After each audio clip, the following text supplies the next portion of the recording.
And our lead story this morning, ex-US President Donald Trump has surrendered in Georgia to be arrested on charges of plotting to overturn the 2020 election results in the southern state. Now, the Atlanta jail required him to take the first ever mugshot for a former American president. Remember, Donald Trump had managed to dodge the mugshot procedure in the earlier criminal cases that he's been indicted in. At the airport on his way home, meanwhile, Trump described the case as a travesty of justice and a sad day for America. Trump has been indicted 4 times in just 5 months since April. Now, Trump says that all the cases are politically motivated because he's leading the Republican race to challenge President Joe Biden, a Democrat, in next year's presidential election. The former president left New Jersey on a private jet to be booked into the Fulton County jail. He was inside jail for around 20 minutes, and outside jail there were Trump supporters with American flags. And this also has wide-ranging political ramifications because, as I said, well, Trump is still the front runner as far as the Republican race is concerned, and he will be juggling election campaigning and trial dates next year as the Republican campaign begins in January for the November 2024 elections. But here's what Trump said after his surrender. What has taken place here is a travesty of justice. We did nothing wrong. I did nothing wrong. And everybody knows it. I've never had such support, and that goes with the other ones too. What they're doing is election interference. They're trying to interfere with an election. There's never been anything like it in our country. We have every right, every single right, to challenge an election that we think is dishonest, that we think is very dishonest. And well, what really was the situation on the ground? There were Trump supporters outside the jail. And what are the political ramifications of Trump's surrender? He still continues to be the front runner. And what really were the major takeaways? Because the booking process yielded many historic firsts. Well, Celia Mendoza of Voice of America reports from outside the county jail in Atlanta. What we have seen here in the ground is people that early in the morning showed up to the surroundings of the county jail. They were with signs, some supporting Donald Trump, others against him. And this mugshot was something that was talked about for weeks. We didn't know exactly if this was actually going to take place, but today it was confirmed by the chief of the police that this was going to happen because they want to send a signal that the president and everybody else indicted are not above the law, and also they're as the other people that always come here to the jail to get surrendered after they get indicted. We saw many of the Trump supporters talking about the charges, and they agree with the former president that they believe that this is politically motivated. However, some others believe that Donald Trump did commit the crimes that he's accused of, but we have to remember that in the United States, you're innocent until proven guilty, and that's a process that it starts right now. Donald Trump was left on conditional freedom. This is a bail of $200,000 that he agreed with the DA's office, and he will continue his political campaign. But we cannot forget that this is, as you mentioned, the first time that a former president of the United States not only gets surrendered to a jail, but also gets a mugshot taken. And that is something that we can definitely mark in the history books in the United States. And his image is one telling of the feelings that he has about this process. Right now, he actually has a very busy calendar between the legal issues. We actually have next Monday, August 28th, a next hearing in Washington, D.C., where the judge, Tanya Chalkin, will decide when the trial in that district will start. Remember, that has to do with the interference on the elections and the 4 charges presented by Jack Smith, who is the special counsel that was assigned to the case, and is actually a federal charges, and they are trying to do it to the beginning of the year. And then we also have the trial that is going to start next year in Miami because of the classified documents. And we know now that in New York, a judge has approved that cameras could be allowed inside the courtroom. We know that he's facing charges there as well. And all of this present a lot of different things that he has to now marry with the fact that he has a campaign to run. He has to keep going to different states, and that's something that he's doing. Politically, we have seen that the Republican base and those that voted for Donald Trump do not change their mind about what is happening. They will vote for him. He is the front runner. He is possibly who is going to win the primary election within the Republican Party. We saw it within the past few hours. They had a debate. He did not participate. He actually had an interview that was posted in social media and had over 100 million views. And then on the other side is what happens in a general election. These 4 cases will be fundamental for voters, especially independent voters. And the case here in Georgia is one of the most consequential, understanding that he cannot get a pardon if he is convicted for the charges. He has 13 charges in this jurisdiction, and one of those has to do with racketeering. That means that anyone that gets convicted for racketeering within the Georgia law has a minimum of jail of 5 years, and a judge cannot change it, and it cannot be pardoned. And the process to pardon someone within the local system is extremely difficult, and that will be something that will be challenging for the president, but also for voters, and eventually for the party if we get to a general election between Donald Trump and Joe Biden. We saw how the former president on the 3 indictments prior was told when he had to go to the court, which day and which hour. In this case, he had the opportunity to decide when he will surrender. It was 24 hours, 7 days a week, open, and he decided to do it today, a day after the debate, but also within prime time. Every single network in the United States and around the world were paying attention not only to his every move, but also what he was going to say, how the process was going to work, the motorcade that came to the jail, and also if the police was going to finally do the mugshot. And that mugshot probably will be now used by his supporters to try to gain what they believe is respect for the former president. We know that the campaign has also made money in the past with that. And well, Prime Minister Narendra Modi met Chinese President Xi Jinping on the sidelines of the Brics summit in South Africa's Johannesburg. Pleasantries were also exchanged between the two leaders, and the Indian government significantly said that the two leaders agreed on de-escalation on the line of actual control and asked their officials to intensify their efforts to, in a sense, resolve their border disputes. In fact, the Foreign Secretary Vinay Kwatra also said that India highlighted its concerns and said that peace and tranquility have to be maintained as far as the line of actual control is concerned. This is the first meeting between the two leaders in several months, and a significant one because now efforts have been intensified to de-escalate along the line of actual control. In a conversation with President Xi Jinping of China, Prime Minister highlighted India's concerns on the unresolved issues along the LAC in the western sector of the India-China border areas. Prime Minister underlined that the maintenance of peace and tranquility in the border areas and observing and respecting the LAC are essential for the normalization of the India-China relationship. In this regard, the two leaders agreed to direct their relevant officials to intensify efforts at expeditious disengagement and de-escalation. Prime Minister Narendra Modi and China's President Xi Jinping had a conversation on the sidelines of Brics summit. Now, this was not a structured bilateral dialogue as was being expected, but a conversation which happened while PM Modi was also interacting with other leaders, Brics leaders present there. So this conversation has happened. PM has expressed his concerns about the situation at LAC, and it has been conveyed what India expects. And as Foreign Secretary said, that both the leaders have agreed that there should be expeditious disengagement and de-escalation, and the officials will be directed about it. But just before that, before PM left for South Africa tour, before this, the 19th commander level talks also happened regarding the LAC situation. Unlike the previous one, the 18th one, there was a joint statement which was identical from both the sides, but no forward movement happened on that.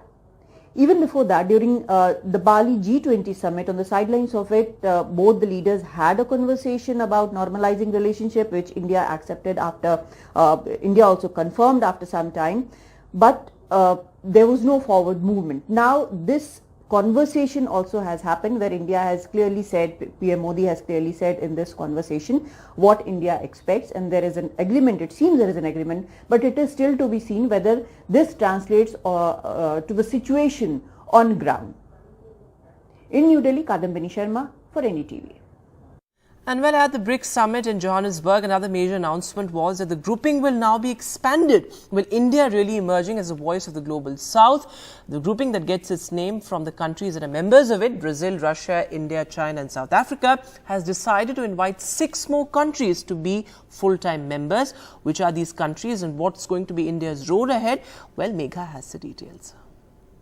One of the biggest outcomes of the 15th Brics summit in South Africa is the expansion of the bloc, an issue that was being deliberated upon for the last couple of years without any outcome. Brics is now set to welcome new partners: Argentina, Egypt, Ethiopia, Iran, Saudi Arabia and United Arab Emirates out of the 23 countries who had submitted their application to become part of the bloc. And in this far-reaching decision, India has taken a lead by bringing about a consensus on the membership criteria and selecting new members. India was guided by the objective of bringing in countries that are strategic partners. In this first in-person summit of the Brics in 4 years, the last being held in 2019, Prime Minister Modi highlighted before the member countries a few major achievements of India in recent years that is expected to propel us to one of the biggest economies in the world in near future. While India is already the fastest growing major economy in the world, it is expected to hit the 5 trillion mark by 2026-27 as per the IMF's forecast. PM spoke about how India has focused on public service delivery, good governance in the last decade and the remarkable use of UPI at all levels that has turned India into the country with the highest digital transaction in the world. India has also attempted to bring issues like climate change, digital connectivity, food security back on the table and seek the cooperation of developed Western countries for the same, along with pushing for reforms in international institutions like the United Nations Security Council, all of which got reflected in the Johannesburg Declaration. Brics Summit has adopted the Johannesburg Declaration, Partnership for Inclusive Multilateralism, Fostering an Environment of Peace and Development, Partnership for Mutually Accepted Growth, Partnership for Sustainable Development, Deepening People-to-People Exchanges, Institutional Development, Support a Comprehensive Reform of the UNSC. The leaders also agreed on further exploring the idea of payments in local currencies, another idea that India has been pushing, as Task Force will submit its report on this at the next summit. And well, after successful engagements at the Brics summit in Johannesburg, the Prime Minister is now travelling to Athens in Greece for an official visit starting today at the invitation of the Prime Minister of Greece. Now, PM Modi will lay a wreath at the tomb of the unknown soldier in Athens, and the Prime Minister will also interact with the Indian diaspora in Greece, something that's become a pivotal part of the Prime Minister's visits abroad. Now, the Prime Minister, Narendra Modi, is the first in the last 40 years to visit Greece. The last Prime Ministerial visit from India to Greece was in 1983. We'll take a short break now. News continues from the other side.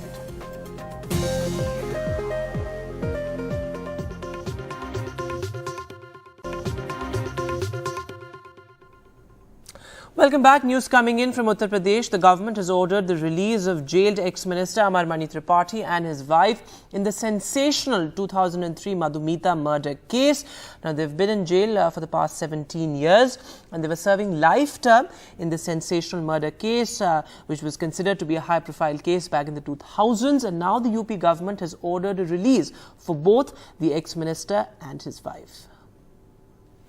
आज मैंने जब सुना कि अमर मणि और मधु मणि की रिहाई की बात हुई है, आदेश हुआ है, राज्यपाल महोदया ने किया है, तो मुझे बहुत हैरानी हुई क्योंकि उत्तर प्रदेश सरकार को और महामहिम माननीय राज्यपाल को 15 दिन से बराबर हम इस बात की पत्र द्वारा और मेल द्वारा हम सूचना दे रहे हैं कि सुप्रीम कोर्ट में याचिका फाइल हो चुकी है, एक्सेप्ट हो चुकी है और 25 तारीख को 11 बजे सुनवाई है। फिर यह आदेश किस तरह से हुआ है, मेरी प्रार्थना है कि जब तक सुप्रीम कोर्ट का कोई आदेश नहीं आ जाता तब तक इस रिहाई पर रोक लगाई जाए। And well, Alok Pandey is now joining us live on the phone line. Alok, this was a rather high-profile case back in 2003 where, the minister was also expelled by Mayawati. The case was referred to CBI. Give us a bit of a background of the case and also the reason, the grounds on which the UP government has ordered the release of both Amar Mani Tripathi and his wife. A premature release for them has been ordered by the UP government. Well, I'll start by answering your second question first. So, if you read the release order, for both Amar Mani and his wife, the UP government or the Prisons Department in particular says that he's been in jail for more than 16 years. They also mention the term good conduct, and they say that, he's eligible for remission as per Supreme Court guidelines. Apparently, Amar Mani and his wife had also approached the Supreme Court, basically saying that if they were eligible and they had petitioned the government for their release and the government was not responding, then it was a contempt of Supreme Court guidelines. So, the Supreme Court, according to the order, has said that whatever the guidelines are, they should be looked at, and if somebody is eligible for remission, then the government has to consider that. So the government is giving that as the reason as to why they have gone ahead with the release. But obviously, this will have political repercussions. To come back to your first question, Amar Mani was a very high-profile politician at the time of his arrest. Like you said, he was a minister at that time in the Mayawati government, but he had served previous ministerial terms in different governments and was associated with multiple parties, not only the Bahujan Samaj Party. The murder of poetess Madhumita Shukla at that time had created a stir. It was very sensational. She was found shot dead at her Lucknow home. The CBI was handed over the investigation. It was later discovered that she was carrying a baby which belonged to Amar Mani Tripathi. He and his wife were arrested subsequently at different dates. And a court in Dehradun, because the case was shifted out of UP and sent to Dehradun, a court in Dehradun had convicted both Amar Mani and his wife, a cousin, and one of the shooters, and sentenced them to life imprisonment. Amar Mani and his wife were convicted for conspiracy in the murder. And since then, they have been in jail, though there have been reports that, they often come out, they're admitted to hospitals, the usual clout that netas like these tend to enjoy. But officially, at least, they were in jail and they were serving a life imprisonment term. And now something like this will definitely come as a shock to the family of the poetess. You heard her sister saying that, they had already appealed, some kind of an appeal. The details will become clearer to the Supreme Court. How can this order be issued, etc. As of now, both Amar Mani and the wife have not been released physically from prison. The orders, though, have been passed and we are tracking as to when they're going to be released. Right, Alok, thanks so much for joining us with all those details. And of course, as Alok is pointing out, this comes as a shock for Madhumita's family. Of course, a sensational murder case back in 2000s where this poet was found shot dead at her residence. And moving now to the other big story, the Supreme Court will be hearing a plea of the Tamil Nadu government seeking a direction to state of Karnataka to release 24,000 cusecs of water per day from their reservoirs and also to ensure the shortfall of 28.849 TMC of water as of August 31. Remember, this is the government's plea against the Kaveri Water Sharing Management Authority, which has directed Karnataka to release 10,000 cusecs of water, something that the Tamil Nadu government is now objecting to. Now, the Karnataka government, in its reply to the plea of Tamil Nadu, has stated that southwest monsoon has largely failed and this is a distress year or a drought year in terms of rainfall, and normal calculations cannot be applied and Tamil Nadu cannot force Karnataka to release more water. We'll take a quick break now. News continues on the other side.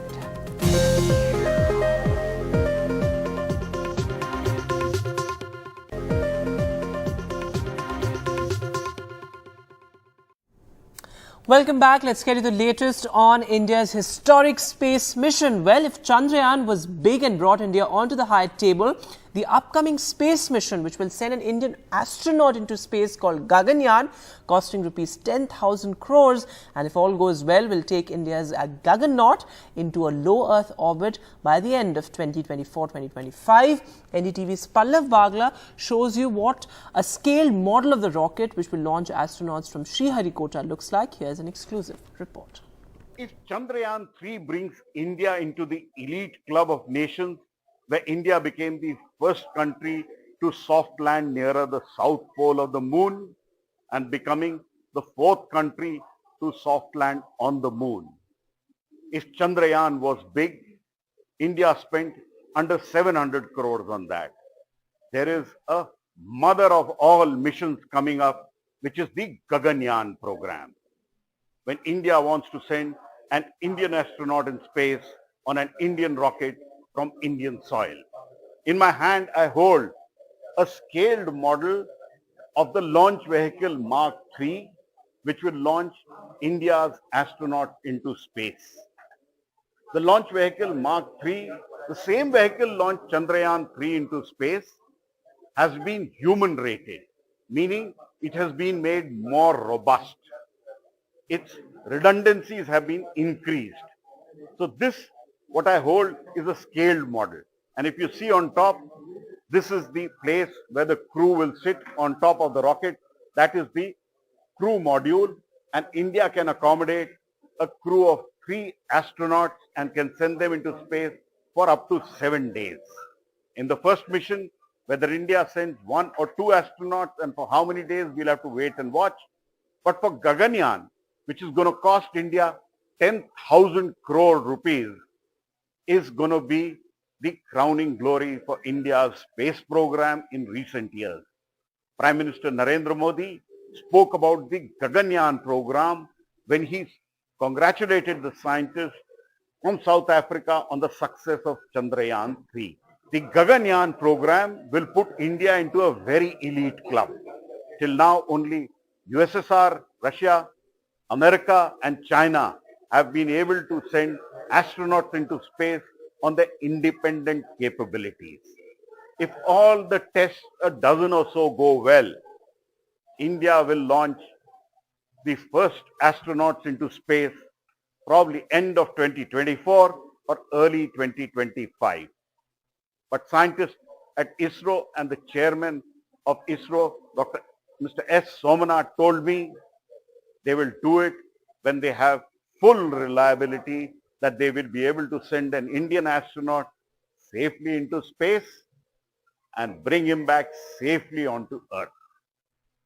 Happy landings are the most important thing in an astronaut mission. This is a scaled model of India's launch vehicle Mark III, which will carry India's astronauts into space. What a glorious moment it will be for India when Indian astronauts go into space and come back. In New Delhi, Pallav Bagla for NDTV.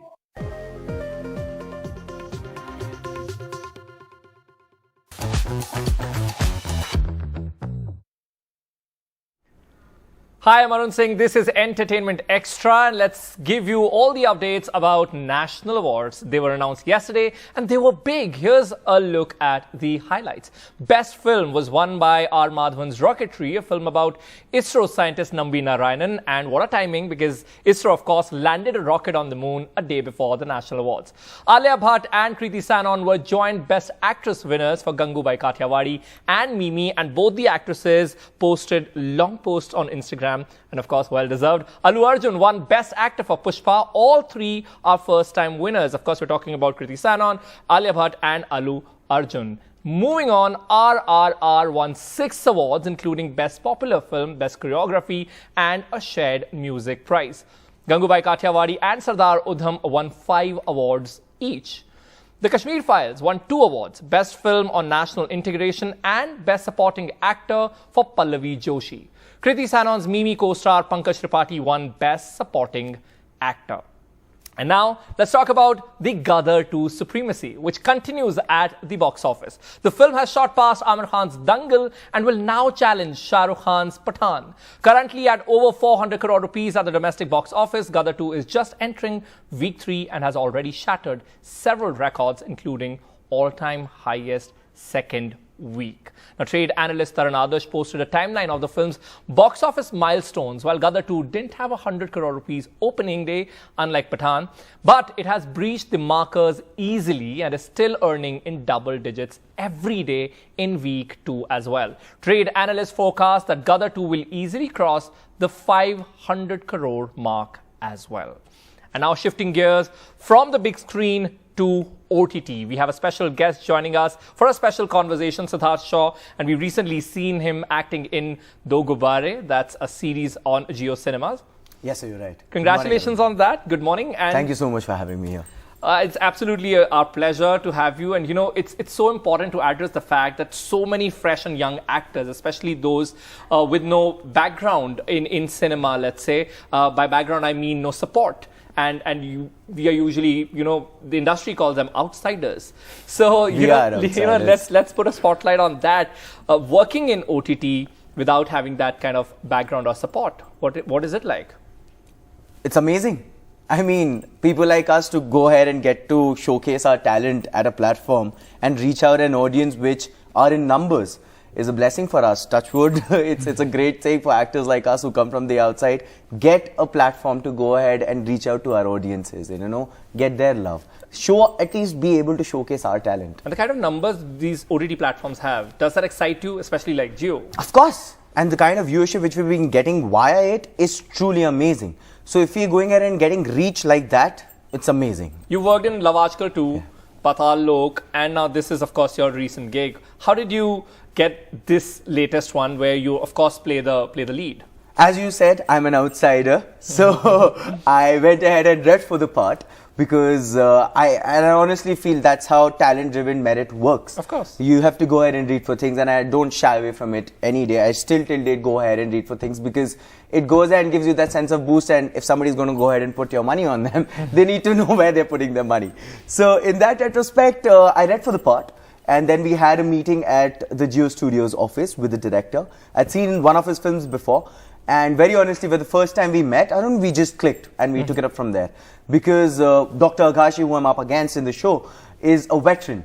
And I think from the insight which I could get while I was there at that meeting was that since I also come from a theatre background and I have had a number of years of experience, he personally felt that I would be able to go ahead and withstand that improvisation. You have to be able to go ahead and match that energy, which I personally thought was the reason why. But is it intimidating to have someone like Mohan Agashe with you? In retrospect, not at all. I mean, because he's a personality of sorts where you don't really feel shy around him. He's just the way how he is on camera. He's very fun-loving.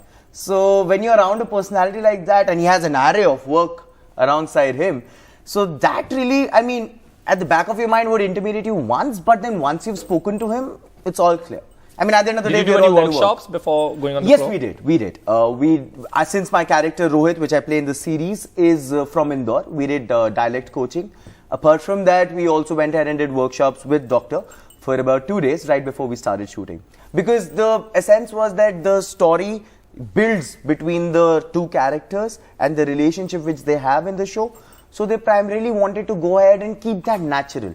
The director took a call to make it organic and see as to how is it going to be when we actually form a bond via shooting. But where do you see yourself, let's say, I mean, it's a very HR kind of a question in 5 years, but where do you see yourself, OTT or big screen? No, but that's very rightly put because at the end of the day, I always say this is an audience-driven industry. So it is an HR question for me and that is my HR right in front of you, all you guys out there. So that's very rightly put by you, Arun. And I want to keep doing, as I was telling you before, that I always give this analogy of movies, films, series with cricket. At the end of the day, I'm here to bat. You make me bat in a one day, in a test, in an IPL, I'll hit a 6 and 4 off every ball because I'm here to bat. Right. So, jo kam mile, I'll be very happy to do, very honestly. All the very best with that. And before we let you go, there are multiple releases this week. Of course, there's King of Kota, there's Akeli, and then Dream Girl 2. Which one are you watching or rooting for? I think Dream Girl 2. Okay. Yeah. I am. And congratulations to all the national award winners. I mean, I'm a die-hard Mr. Alarju fan. I mean, I'm in love with his work. So I was so excited the day he won. I was like, wow. Lovely. So these are also options for you as well when it comes to, what you can watch this weekend. That's Akeli, there's Dream Girl 2 and then King of Kota. So you can pick whichever you like. But thanks for joining us for this special conversation, Siddharth. With this, we've come to an end of this segment and now we slip into a short break. But the news continues on the other side. This is Arun Singh signing off.